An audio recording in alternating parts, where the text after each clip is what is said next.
हाँ तो स्टूडेंट्स, इस एपिसोड में हम लोग डिफाइन करेंगे आवेश के मात्रक को। आवेश का मात्रक, तो आप जानते हैं कि आवेश का एसआई मात्रक क्या होता है। तो आवेश का एसआई मात्रक होता है कूलम्ब। आवेश का एसआई मात्रक कूलम्ब, जिसे कैपिटल सी से डिनोट करते हैं, होता है। ठीक है। और अगर बात करें ईएसयू यूनिट की, इलेक्ट्रोस्टैटिकल यूनिट, स्थिर वैद्युत इकाई, तो आवेश का ईएसयू यूनिट जिसको कह सकते हैं, ईएसयू मात्रक क्या होता है, तो स्टैट कूलम्ब होता है। क्या होता है? स्टैट कूलम्ब होता है। ठीक है। तो अब यहाँ पे आप देख सकते हैं कि एक कूलम्ब बराबर होता है 3 गुने 10 का पावर 9 स्टेट कूलम्ब।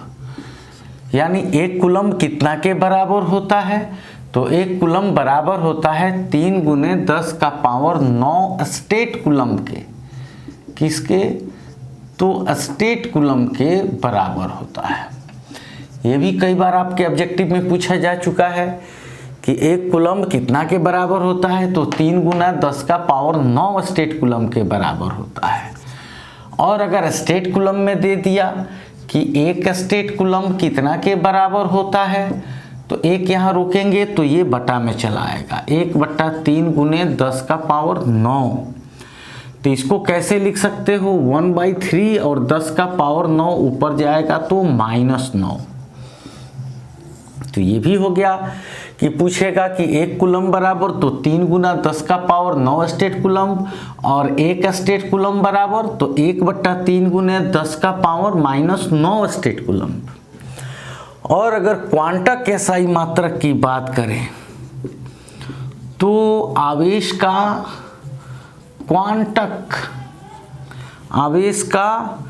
क्वांटक एसआई मात्रक कितना होता है? तो आवेश का क्वांटक मात्रक होता है 4.78 गुने 10 का पावर -10। कितना होता है? तो 4.78 गुने 10 का पावर -10 क्वांटक। तो आवेश का क्वांटक मात्रक ये होता है। तो इस तरह से आप देख रहे हैं कि आवेश का जो एसआई मात्रक होता है वो कूलम्ब होता है। आवेश का ईएसयू मात्रक कहें, सीजीएस मात्रक कहें, इलेक्ट्रोस्टैटिकल यूनिट, तो वो स्टेट कूलम्ब होता है। और एक कूलम्ब बराबर 3 गुने 10 का पावर 9 स्टेट कूलम्ब, और एक स्टेट कूलम्ब बराबर 1/3 का पावर -9 कूलम्ब। और आवेश का क्वांटक एसआई मात्रक होता है 4.78 गुना 10 का पावर -10। ठीक है। तो ये तो बातें हुई आपके ऑब्जेक्टिव के लिए। अब अगर कूलम्ब को डिफाइन करना हो, अगर आपके एग्जाम में ये प्रश्न आए कि एक कूलम्ब को परिभाषित करें, तो आप कैसे परिभाषित कर सकते हैं? एक कूलम्ब को परिभाषित करना है, एक कूलम्ब क्या है? तो इसके पहले एपिसोड में आपने कूलम्ब्स लॉ देखा था, कूलम्ब के नियम का बिल्कुल साधारण रूप देखा था कि यदि Q1 और Q2 परिमाण के दो आवेश हवा में एक दूसरे से r दूरी पर स्थित हैं, तो उनके बीच जो लगने वाला बल है वो आवेशों के गुणनफल के समानुपाती और उनके बीच के दूरी के वर्ग के व्युत्क्रमानुपाती होता है। तो समानुपाती का चिन्ह हटाते हैं तो एक कांस्टेंट लेते हैं, और इस कांस्टेंट का वैल्यू कितना होता है? 1/4 pi epsilon not. 1/4 pi epsilon not Q1 Q2 by R square. अब बच्चों यदि ये Q1 जो चार्ज है ये 1 कूलम का हो, Q2 जो चार्ज है ये भी 1 कूलम का हो और दोनों के बीच का दूरी R जो है वो 1 मीटर हो, तो क्या होगा? तो हो जाएगा F इक्वल टू ये 1/4 पाई एप्सिलॉन नॉट का वैल्यू कितना होता है? तो 9 गुने 10 का पावर 9, Q1 भी 1, Q2 भी 1 और R डिस्टेंस 1 का स्क्वायर भी 1।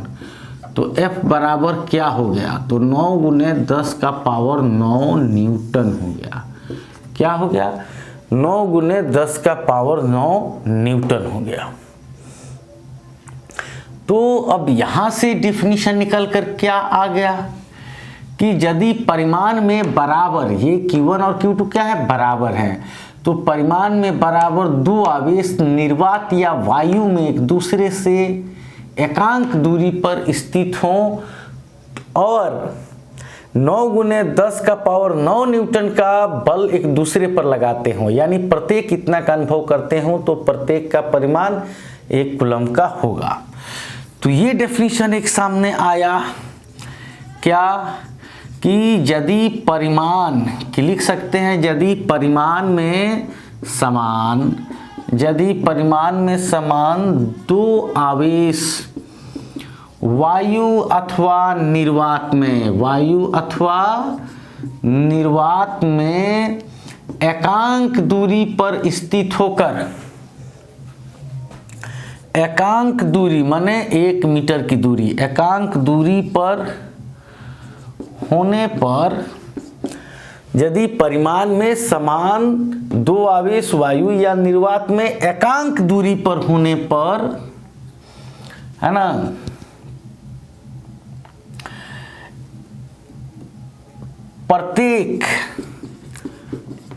प्रत्येक यदि 9 गुना 10 का पावर 9 न्यूटन बल का अनुभव करते हैं, क्या करते हैं? अनुभव करते हैं, तो इसका अर्थ है कि क्या अर्थ है कि दोनों आवेशों के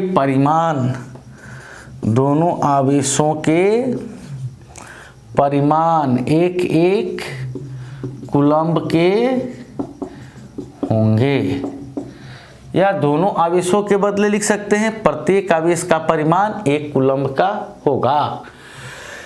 तो यदि परिमाण में समान दो आवेश वायु या निर्वात में एकांक दूरी पर होने पर प्रत्येक यदि 9 गुने 10 का पावर 9 न्यूटन बल का अनुभव करते हैं, तो इसका अर्थ है कि प्रत्येक का मान 1 कूलम्ब है। तो इसका अर्थ है कि ऐसे भी लिख सकते हैं कि प्रत्येक आवेश का परिमाण 1 कूलम्ब का है, ऐसे भी लिख सकते हैं। ठीक है, तो ये एक डेफिनेशन मिला हम लोगों का 1 कूलम्ब का, कि अगर इक्वल मैग्नीट्यूड है Q1 और Q2 का और ये 1 मीटर डिस्टेंस पे हैं एयर में, तो एक दूसरे पे अगर 9 × 10⁹ का फोर्स का एक्सपीरियंस एक दूसरे पर करते हैं, तो इसका मतलब कि इनका मैग्नीट्यूड क्या है? तो इनका मैग्नीट्यूड है 1 कूलम्ब का, ये भी 1 कूलम्ब, ये भी 1 कूलम्ब। तो ऐसे एक डेफिनेशन कूलम्ब के नियम से ही डायरेक्ट दिया जा सकता है कि 1 कूलम्ब चार्ज किसको कहा जाएगा। तो ये एक डेफिनेशन सामने आया। और अगर बात करें दूसरे डेफिनेशन की, तो फिर एक तरह से इसको डिफाइन किया जा सकता है, जैसे कि ऑलरेडी हम लोग जानते हैं कि 1.6 गुना 10 का पावर -19 कूलम्ब आवेश होता है एक इलेक्ट्रॉन पर।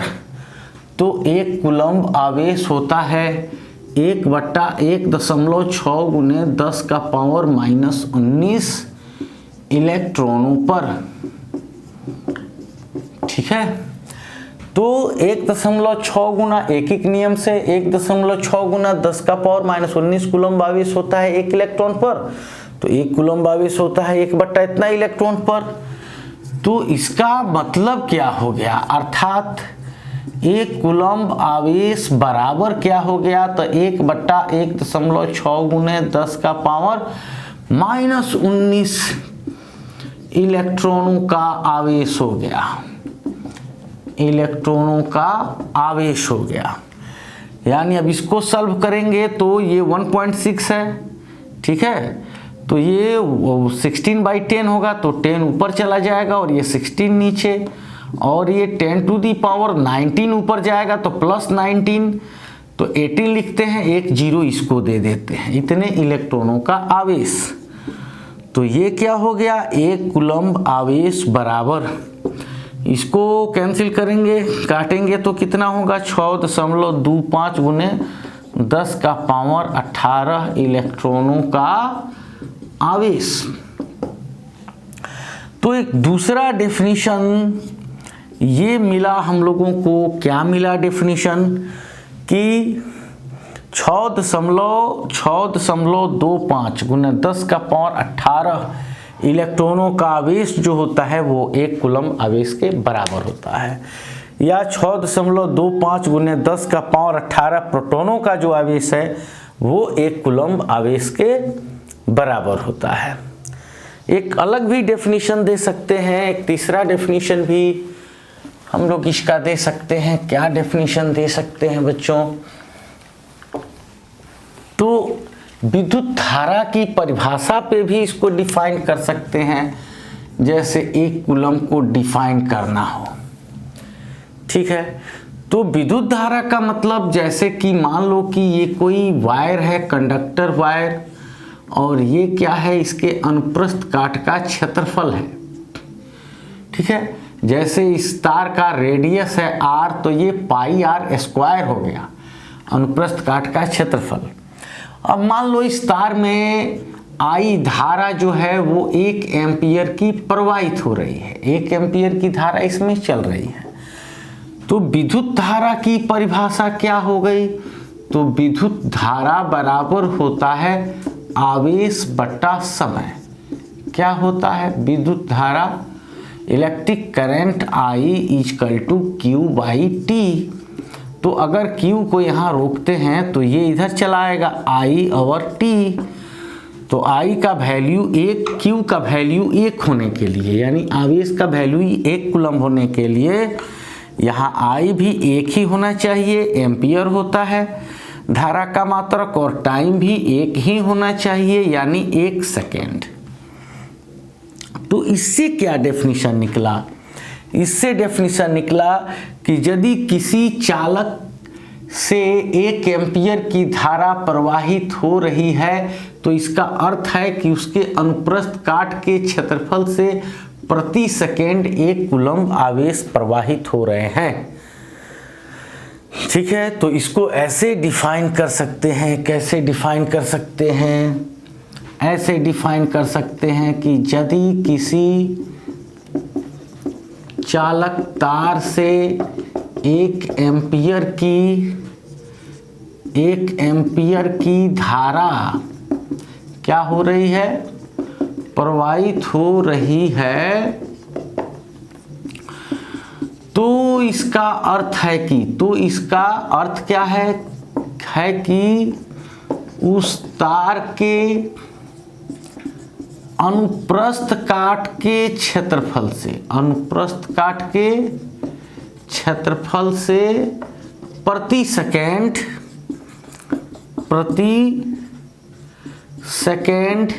1 कूलम्ब आवेश प्रवाहित हो रहा है। तो ये भी एक डेफिनेशन मिल गया। क्या डेफिनेशन मिल गया कि यदि किसी चालक तार से 1 एम्पियर की धारा प्रवाहित हो रही है तो इसका अर्थ है कि उस तार के अनुप्रस्थ काट के क्षेत्रफल से प्रति सेकेंड 1 कूलम्ब आवेश प्रवाहित हो रहा है। तो यहाँ से भी अगर कोई चालक तार है, उसमें 1 एम्पियर की धारा चल रही है, तो इसका अर्थ है कि उस चालक तार के अनुप्रस्थ काट के क्षेत्रफल से पर सेकेंड, एवरी सेकेंड 1 कूलम्ब आवेश, यानी 6.25 गुने 10 का पावर 18 इलेक्ट्रॉन पर सेकेंड पास कर रहे हैं।